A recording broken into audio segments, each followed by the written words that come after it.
الحمد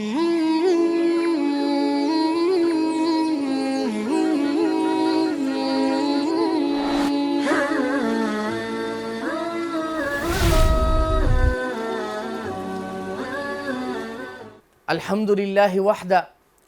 والصلاة والسلام علی من لا نبی بعدہ اما بعد رب اشرح لی صدری ویسر لی امری واحلل عقدۃ من لسانی یفقہوا قولی۔ خواتین و حضرات، گزشتہ سبق میں ہم نے سورۃ الفاتحہ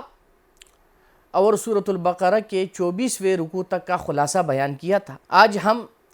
سورۃ البقرہ کا بقیہ حصہ 25ویں رکوع سے لے کر آیت نمبر 187 سے لے کر آخر تک کا خلاصہ بیان کریں گے، اور اس کے بعد سورہ آل عمران کے پہلے دو رکوع کا خلاصہ بیان کریں گے۔ خواتین و حضرات، سورۃ البقرہ کا جو 25واں رکوع ہے اس میں بھی حج کے احکامات بیان کیے گئے ہیں، اور اہل ایمان کو یہ حکم دیا گیا کہ وہ اس دنیا کی زندگی میں ہر وقت اللہ تعالیٰ کے احکامات کی پابندی کرے۔ اس کے بعد 26ویں رکوع میں جہاد اور قتال کا حکم دیا گیا اہل ایمان کو، اور یہ بات بیان کی گئی کہ جب بھی ان کا کافروں کے ساتھ مقابلہ اور مدبھیڑ ہو تو ان کے ساتھ ہر حال میں جنگ لڑی جائے، قتال کیا جائے، اس وقت تک جب تک ان کا زور اور ان کی طاقت ختم نہ ہو جائے۔ اس کے بعد 27ویں رکوع میں سورۃ البقرہ کے یہ احکامات بیان کیے گئے کہ شراب اور جوئے کی ممانعت، کہ مسلمانوں کے لیے یہ عمل حرام ہے کہ وہ شراب کو استعمال کرے اور جوا کرے، اس کی ممانعت بیان کی گئی ہے۔ اس کے بعد اہل ایمان کو یتیموں کے حوالے سے حکم دیا گیا کہ وہ ہر حال میں یتیموں کی اصلاح کرے اور ان کی خبرگیری کرے۔ اس کے بعد اہل ایمان کو، مسلمان مردوں کو یہ حکم دیا گیا کہ وہ ہرگز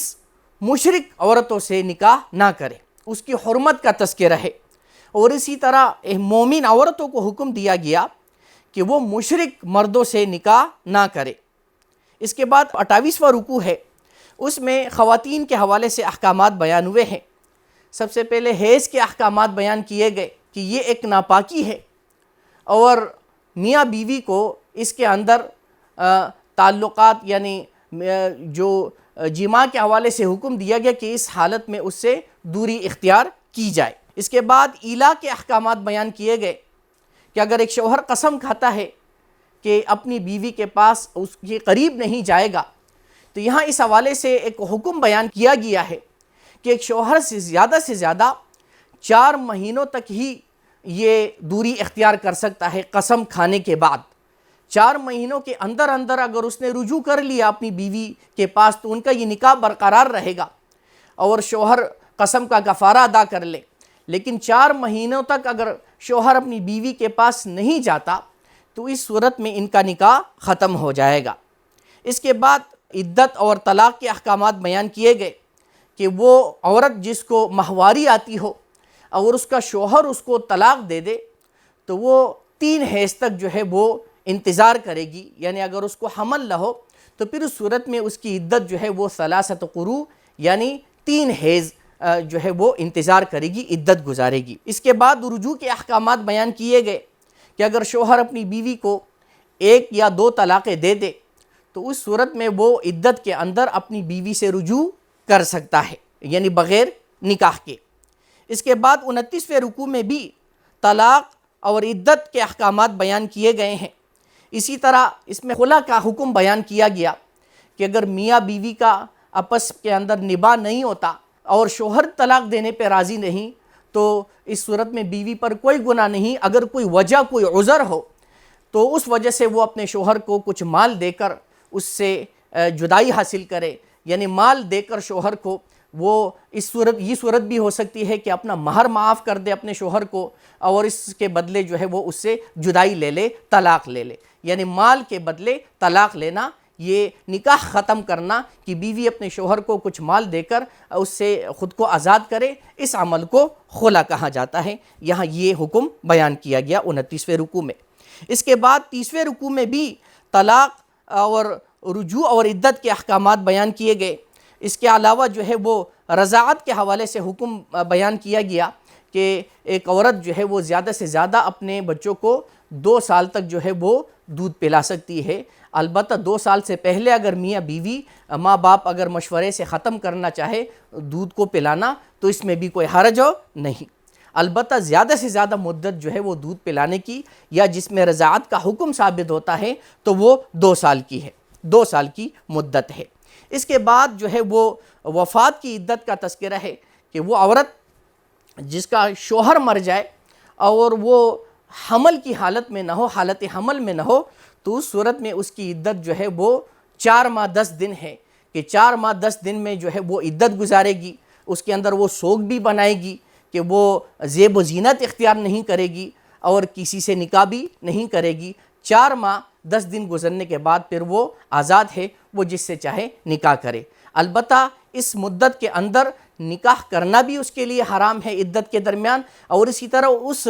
کے درمیان صراحت کے ساتھ اس کو نکاح کا پیغام دینا بھی حرام ہے۔ البتہ اشارتاً یا کنایتاً عدت کے اندر اس کو نکاح کا پیغام دیا جا سکتا ہے، البتہ نکاح کرنا عدت کے بعد ہوگا۔ پھر اس کے بعد 31ویں رکوع میں بھی طلاق قبل الدخول کا تذکرہ ہے کہ اگر شوہر اپنی بیوی کو نکاح کے فوراً بعد اس کے ساتھ خلوت سے پہلے، اس کے ساتھ تعلق قائم کرنے سے پہلے تو اگر اس کو طلاق دے دے تو یہ جائز ہے۔ خلوت یعنی نکاح کے فوراً بعد قربت سے پہلے اس کو طلاق دے دے تو اس میں کوئی حرج نہیں، وہ طلاق دے سکتا ہے۔ اور اس صورت میں اگر اس کا مہر مقرر کیا گیا ہے، نکاح کے وقت اس کا مہر مقرر ہے، تو اس صورت میں اگر اس کو تعلق قائم کرنے سے پہلے اگر اس کو طلاق دیتا ہے تو اس صورت میں 2 چیزیں ہوگی۔ ایک یہ ہے کہ اس بیوی کو آدھا مہر ملے گا، جو مہر نکاح کے وہ مقرر تھا اس کا نصف مہر بیوی کو ملے گا، باقی شوہر کے پاس واپس آئے گا مہر۔ اور اس صورت میں بیوی پر کوئی عدت وغیرہ بھی لازم نہیں۔ اگر وہ اس کو طلاق ہو جاتی ہے دخول سے پہلے، خلوت سے پہلے تو اس صورت میں اس بیوی پر کوئی عدت نہیں، وہ بغیر عدت کے بھی وہ کوئی کسی اور سے نکاح کر سکتی ہے۔ اسی طرح 32ویں رکوع میں بنی اسرائیل کے ایک نبی کا واقعہ ذکر کیا گیا کہ جس کے دعا کے نتیجے میں اللہ تعالیٰ نے ایک قوم کو زندہ کر دیا۔ اسی طرح اس کے ضمن میں قتال کا حکم دیا گیا اہل ایمان کو۔ اس کے بعد 33ویں رکوع میں طالوت اور جالوت کا یہ جنگ کا تذکرہ ہے کہ طالوت ایک راجہ تھا، مسلمان تھا، مومن تھا، اور جالوت ایک مشرک، ایک نافرمان راجہ تھا۔ ان کی آپس میں جنگ اور طالوت کی فتح کا تذکرہ ہے۔ حضرت داؤد علیہ السلام کے ہاتھوں جالوت کا قتل ہونا، حضرت داؤد علیہ السلام کی نبوت کا تذکرہ کیا گیا ہے۔ اس کے بعد جو تیسرے پارے کا آغاز ایک اہم تذکرے سے ہوتا ہے، تِلْكَ الرُّسُلُ فَضَّلْنَا بَعْضُهُمْ عَلَى بَعْضٍ، کہ اللہ فرماتے ہیں یہ سارے رسول ہیں، ہم نے بعض کو بعض پر فضیلت دی۔ یعنی اللہ کے ہاں رسولوں کا درجہ فضیلت کے اعتبار سے مختلف ہے۔ ایک رسول افضل ہے، دوسرا رسول اس سے زیادہ افضل ہے۔ یعنی اللہ تعالیٰ کے ہاں تو رسولوں کی فضیلت یہ مسلم ہے، لیکن اہل ایمان کو، مسلمانوں کو اس حوالے سے رسولوں کے درمیان موازنہ کرنا کہ وہ رسولوں کے درمیان کمپیریزن شروع کرے کہ یہ رسول اس سے افضل ہیں، اہل ایمان کو احادیث میں آپ صلی اللہ علیہ وسلم نے اس بات سے منع کیا، اور آپ صلی اللہ علیہ وسلم نے فرمایا کہ مجھے دوسرے انبیاء پر فضیلت مت دو۔ یعنی اس اعتبار سے کہ ایک نبی کی فضیلت اس طرح ذکر کی جائے کہ دوسرے نبی کو جو ہے وہ کمتر ظاہر کیا جائے، تو اس طرح فضیلت جو ہے یہ بیان کرنا مقارنت کے اعتبار سے یہ مناسب نہیں، جائز نہیں، حدیث میں اس سے منع کیا گیا۔ لیکن انفرادی طور پر کسی نبی کے فضائل بیان کرنا، اس کے حالات ذکر کرنا، اس میں کوئی حرج نہیں، یہ ثواب ہے، باعثی ثواب ہے۔ اس کے بعد 34ویں رکوع میں آیت الکرسی کا تذکرہ ہے۔ آیت الکرسی قرآن مجید کی سب سے عظیم آیت ہے، جس طرح حدیث میں اس کی صراحت موجود ہے۔ اس میں اللہ تعالیٰ نے اپنے قادری مطلق ہونے کی جو ہے وہ تذکرہ فرمایا ہے کہ اللہ تعالیٰ قادر مطلق ذات ہے، اللہ تعالیٰ کو کسی کی ضرورت نہیں اپنا حکم چلانے کے لیے، اللہ تعالیٰ کن فیکون ہے، اللہ تعالیٰ مخلوق جیسی کمزوریوں سے پاک ہے، ماورا ہے، لا تأخذہ سنۃ ولا نوم، نہ اس کو اونگ آتی ہے اور نہ ہی اس کو نیند آتی ہے، اور وہ تمام جہانوں کا حقیقی مالک اور مختار ہے۔ اس کے بعد 35ویں رکوع میں حضرت ابراہیم علیہ السلام کا تذکرہ کیا گیا کہ جب انہوں نے اللہ تعالیٰ کے سامنے مشاہدتاً اس بات کا خواہش ظاہر کی کہ وہ دیکھے کہ اللہ کس طرح مردوں کو زندہ کرتا ہے، تو یہاں پر اس کا تذکرہ کیا گیا کہ اللہ کے حکم سے 4 پرندوں کا ان کو ذبح کرنا، ٹکڑے کرنا اور اللہ کے حکم سے اس کا زندہ ہونا، اس واقعے کا ذکر کیا گیا۔ اس کے بعد 36ویں رکوع سے لے کر 38ویں رکوع تک جو ہے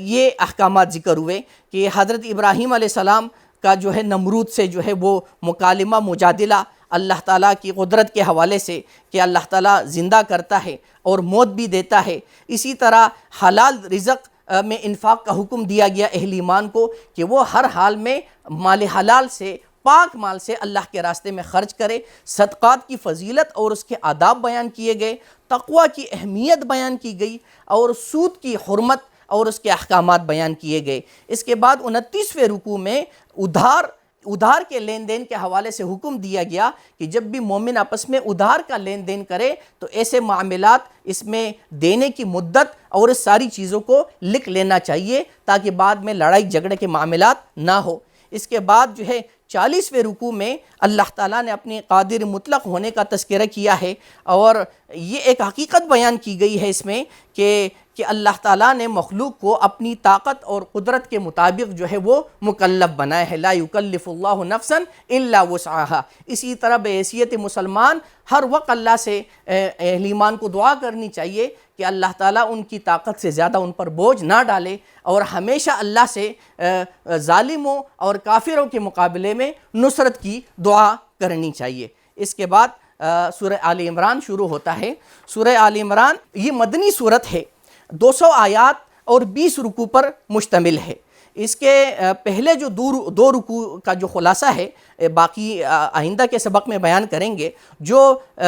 آیت نمبر 1 سے لے کر آیت نمبر 18 جو پہلے 2 رکوع ہے، اس میں سب سے پہلے قرآن مجید کی حقانیت بیان کی گئی ہے کہ یہ قرآن مجید گزشتہ کتابوں کی تصدیق کرنے والی ہے۔ اسی طرح اللہ تعالیٰ کے علم کا تذکرہ کیا کہ اللہ کا علم ہر چیز کو شامل ہے، اللہ کے علاوہ جو بھی چیز ہے اللہ کے علم میں ہے، اللہ کے علم سے کوئی چیز باہر نہیں۔ اسی طرح قرآن مجید کے حوالے سے ایک اصول بیان کیا گیا کہ اس کے بعض آیات محکم ہے، جو اصل قرآن ہے، جس کے اہل ایمان کو اسی کے پیچھے پڑھنا چاہیے اور اسی سے اپنے لیے ہدایت اور رہنمائی حاصل کرنی چاہیے۔ اور دوسرے متشابہات ہیں، تو متشابہات کے حوالے سے اہل ایمان کا صرف یعنی یہی کہنا چاہیے کہ اس پر وہ ایمان لائے، اس کی تصدیق کرے، اس کو من جانب اللہ ہونے کا جو ہے اس پر ایمان لائے کہ یہ من جانب اللہ ہے، اللہ کی طرف سے ہے۔ لیکن دوسری طرف وہ لوگ جن کے دلوں میں کجروی ہے، اس کے بارے میں بیان کیا کہ ان کا روش یہ ہوتی ہے کہ وہ محکمات کی بجائے متشابہات کے پیچھے پڑتے ہیں، حالانکہ متشابہات کا علم صرف اور صرف اللہ کو ہے۔ اس کے بعد